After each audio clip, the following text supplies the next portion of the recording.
Would you please tell your court... Start again. Would you please tell the court your full name? Dr. Colin Robert.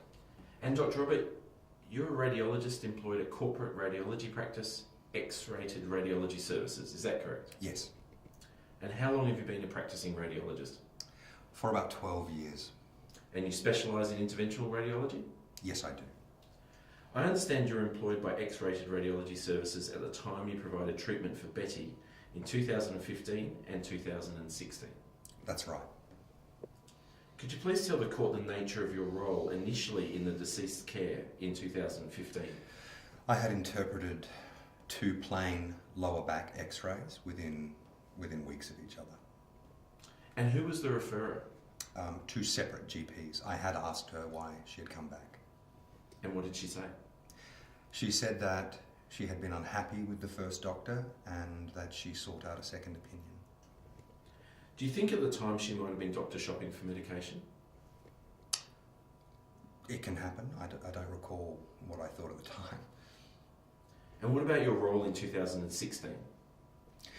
Betty's orthopaedic surgeon had referred her to me in December 2016 for an epidural in the lumbar spine for back pain. I have a copy of the referral here. This is Exhibit 3. Can you please confirm that this is the referral you received? Yes, it is. And Dr. Robert, can you please explain to the court what the referral is asking of you? This referral is for a caudal epidural in the lumbar spine to treat lower back pain. And is this recognised treatment for lower back pain? Yes, it is. If it's clinically indicated, it is. And was it clinically indicated? I would have preferred more information to be able to properly assess the appropriateness of the treatment being sought. Lower back pain is not an uncommon thing though. However, any spinal injection is not without its risks and not the first line of treatment. And did the procedure go well? Well, Betty, once I started to inject Betty with the cortisone, she did complain of a lot of pain, but she got through it. Is this usual?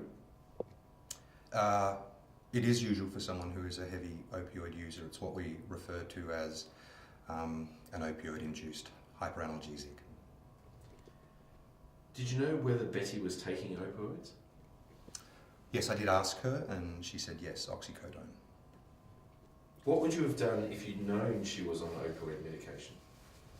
I'm aware of the strong association between chronic opiate use and lower back pain patients. These patients usually require anaesthetic agents for analgesia administered by an anaesthetist. I could have stopped the procedure and rebooked with an anaesthetist, but she did not want this.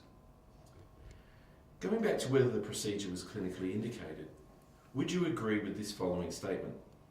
Epidural steroid injections have a clinically established role in short-term management of low back pain when the following 2 criteria are met.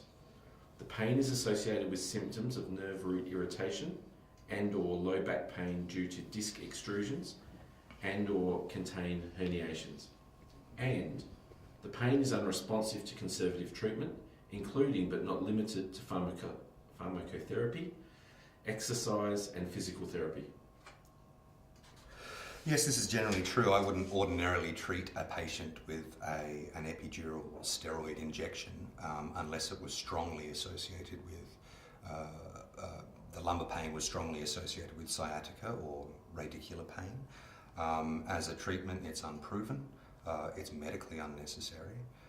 It's also worth knowing that most of the patients that we treat have minor disc bulges with normal imaging, and history is more important than imaging. And you say you did not have sufficient information on the referral to assess whether this treatment was appropriate? That's right. Did you see this information from the orthopaedic surgeon? No, I didn't. And why not? Well, I would assume that the orthopaedic surgeon, he or she would know what they were on about. It is not my place to question a specialist's clinical treatment or assessment, rather. I might try and contact the GP the referrer, but in my experience, they are particularly difficult to get in contact with. The patient is waiting for a procedure, there are other patients in line, and you tend to just do it. And as a clinician, you don't have a separate duty of care to the patient to do no harm?